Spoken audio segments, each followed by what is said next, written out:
Hello and welcome to Gravitas Plus. I'm Palki Sharma Upadhyay and I want to start by wishing all our viewers a very happy Independence Day. This is our 4th episode and we thought what better way of doing it than talking about the day it is being aired on, the 15th of August.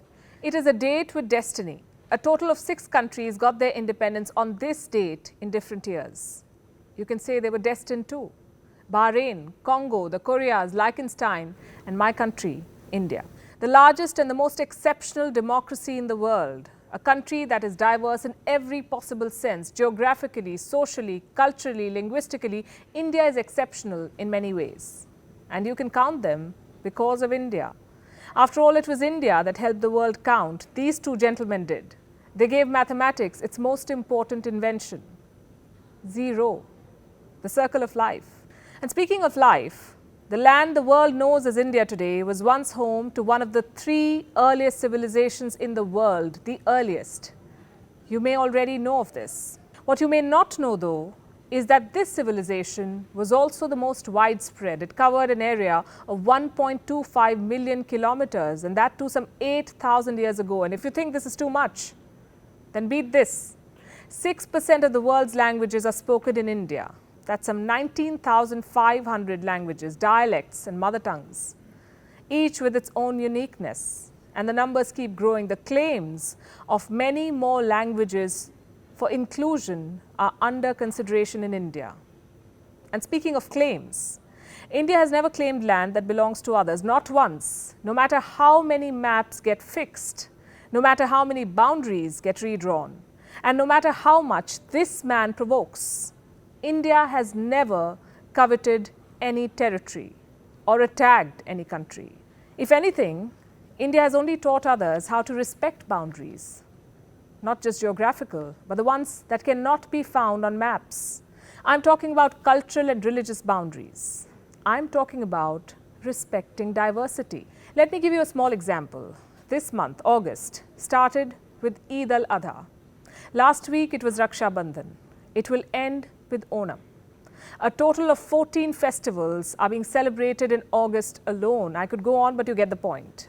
Now let me tell you some very, very short stories from 1947, the year India got independence. Incidents from just before India's independence that give you a flavor of the times and help you appreciate how complex the process was.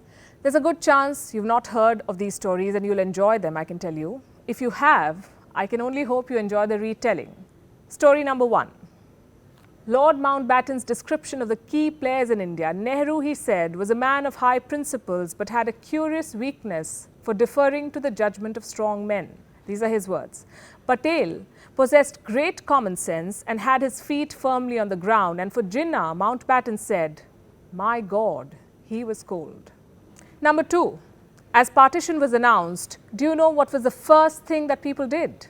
Rush to the bank. In all, 6 crore rupees was removed from savings accounts in Karachi alone. Story number 3. There was violence, looting and killing. Guess what Jinnah was bothered about more? His cigars. He wrote a letter inquiring about his carton of cigars in June.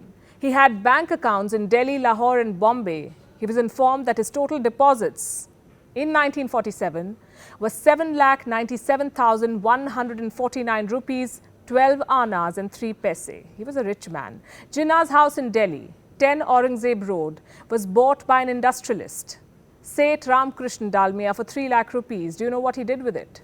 He set up an office for the Cow Protection Center, apparently to maintain its historical significance. Number 4. In Delhi, an American visitor asked for Mahatma Gandhi's autograph.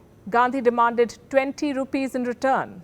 After some haggling, they agreed on 15 rupees. The money was donated to the Harijan Welfare Fund. 5.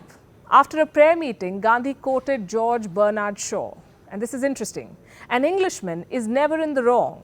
He does everything on principle. He fights you on patriotic principles. He robs you on business principles. He enslaves you on imperial principles. He supports his king on loyal principles. And he cuts off his head, the king's head, on republican principles. The English must be leaving India on some principle, said Gandhi.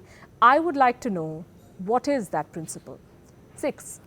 In Nagpur, Justice T.L. Sheode took oath as a High Court judge wearing a Gandhi cap. A British judge asked him, "Do you sleep with the cap on?" Justice Sheodi said, "Yes, sir, just the way you sleep with your hat on." Number 7. The Delhi government announced a new pay scheme for the army, 3,000 rupees per month for a general, a grand total of 35 rupees for soldiers with matriculation.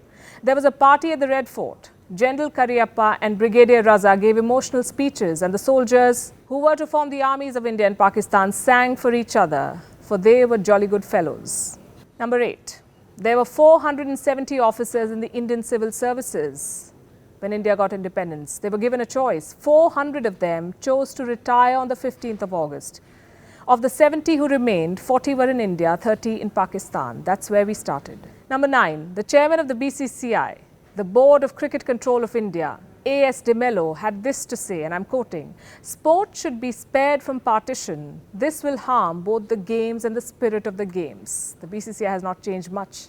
And number 10, why did it happen at the stroke of midnight? Well, Mountbatten wrote a telegram to London explaining. He said, "Indian astrologers say it is an auspicious hour." In fact, at one point he raised a concern. He said there were no astrologers at the Viceroy House. It was proving to be a hindrance in setting dates, so they had to hire one. Those were interesting times.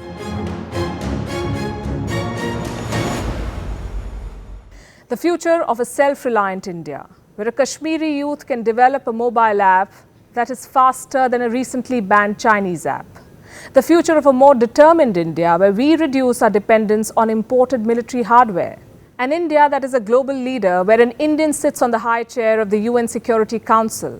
An India that is a global manufacturing hub, where investors and companies shift their base from the land of a rogue neighbor. An India that is an energy powerhouse, where Indians help build the world's largest nuclear fusion reactor for a sustainable planet. I would genuinely like to believe that we are heading towards such a future, but it all depends on the decisions we take today. Think about it. I'll wrap for now. Happy Independence Day.